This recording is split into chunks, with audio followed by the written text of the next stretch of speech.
Olá, eu me chamo Igor. Eu moro na cidade de Blumenau, no estado de Santa Catarina. Hoje, na atualidade, estou com 32 anos de idade e ainda sou um rapaz solteiro. Não tenho esposa e nem filhos e exerço a profissão de vendedor em uma perfumaria na cidade de Blumenau mesmo.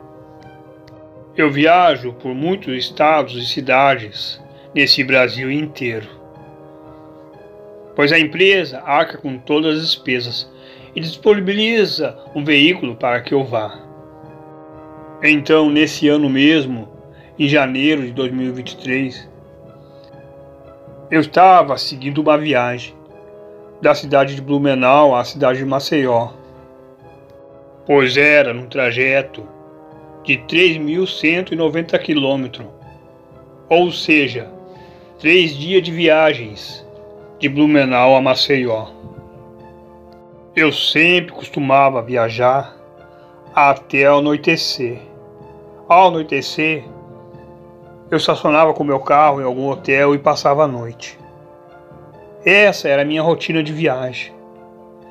E nessa viagem, eu estava seguindo pela rodovia 191, que liga de Blumenau a Maceió, pois eu estava seguindo num trecho dessa rodovia que era uma área mais florestal, pois havia uma grande mata fechada com muitos arvoredos. Foi quando saiu uma moça de dentro da mata e começou a caminhar pelo meio daquela rodovia. E quando eu estava me aproximando dela, eu conduzi o carro para o acostamento e comecei a chamar a atenção dela, falando: "Moça, você está bem? Saia do meio da rodovia. Você está correndo risco de atropelamento." Então, naquele momento, ela olhou diretamente para mim e começou a vir na minha direção. Se aproximando, comecemos a conversar. E nisso já era bem no final da tarde. O sol já estava se pondo. A noite já estava chegando. Pois ela perguntou se eu poderia dar uma carona para ela. E eu falei que sim naquele momento. E perguntei a ela onde era a direção que ficava a casa dela.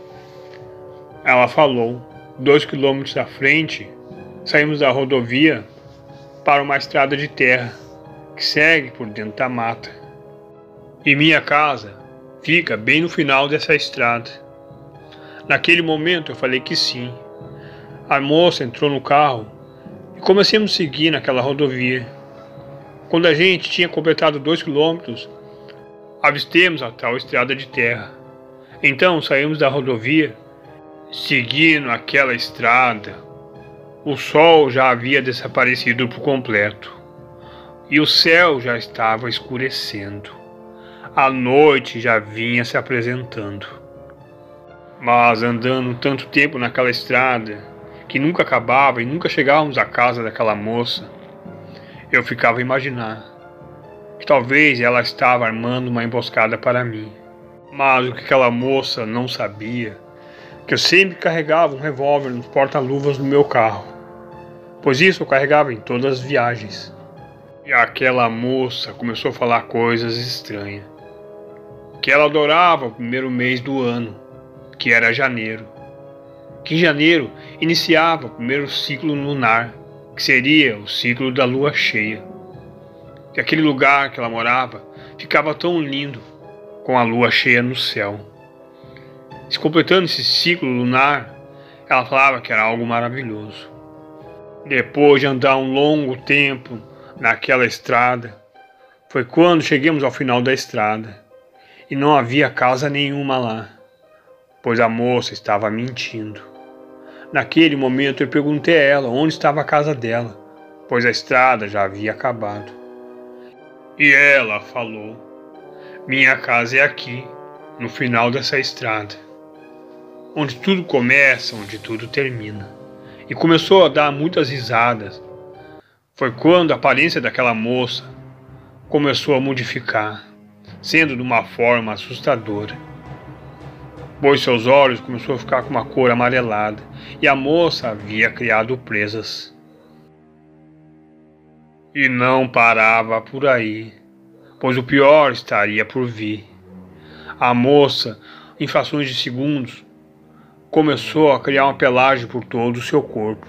Era uma pelagem amarronzada, pois a moça havia se transformado num monstro. Naquela hora, muito rápido, entrei para dentro do meu carro.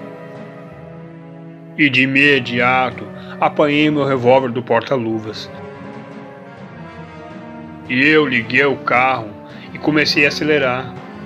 E comecei a sair daquela estrada, retornando para a rodovia, pois eu estava andando em alta velocidade.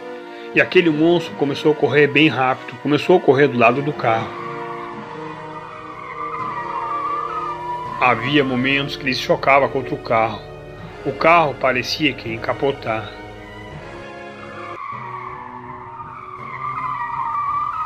Foi quando aquele monstro pulou e ficou em cima do carro. Mesmo assim, eu comecei a disparar com um revólver. Parando com o revólver para cima do carro, foi quando eu escutei um grito. Era um rusno muito assustador. Aquele monstro havia sido atingido. Eu continuei a disparar com o revólver. Foi quando ele pulou de volta. Eu continuava em alta velocidade e não avistei mais aquele monstro. Eu havia ferido ele. Então, andando mais à frente, finalmente cheguei até a rodovia e continuei andando em alta velocidade. Andando em alta velocidade naquela rodovia, eu já estava me afastando daquela área florestal. Já estava avistando casas e prédios. Já estava chegando na cidade. Isso era por volta de 3:30 da madrugada. Pois eu fiquei instalado numa pousada. No outro dia, pela manhã, fechei negócio com os rapazes em relação ao lote de venda da mercadoria que eu estava apresentando, de algumas fragrâncias de perfume. Continuei alguns dias nessa pousada, retornei de volta para Blumenau. Retornando de volta para Blumenau, eu cheguei até a empresa que eu trabalho, e o chefe perguntou o que houve no teto do carro, pois eu não falei a verdade para ele. Inventei uma história e falei. Ao chegar em Maceió, eu fiquei instalado numa pousada. Quando eu saí do outro dia pela manhã daquela pousada, o teto do carro estava daquele jeito, e ninguém havia visto nada. Na expressão do chefe, eu percebi que ele não estava acreditando, mas decidiu não continuar com a conversa. E as coisas seguiram normalmente, mas não para mim, pois eu continuo trabalhando na mesma empresa. Mas quando eu viajo num trecho florestal naquela rodovia, eu evito de toda forma parar, principalmente aos finais de tarde, pois recordo até hoje, naquele mês de janeiro, naquele primeiro ciclo lunar do mês, que ficou na minha memória para sempre. Pois se eu não entrasse no carro e não estivesse portando o meu revólver, eu estaria morto. No final daquela estrada, eu estaria devorado. E esse é o meu relato, a moça do final da estrada.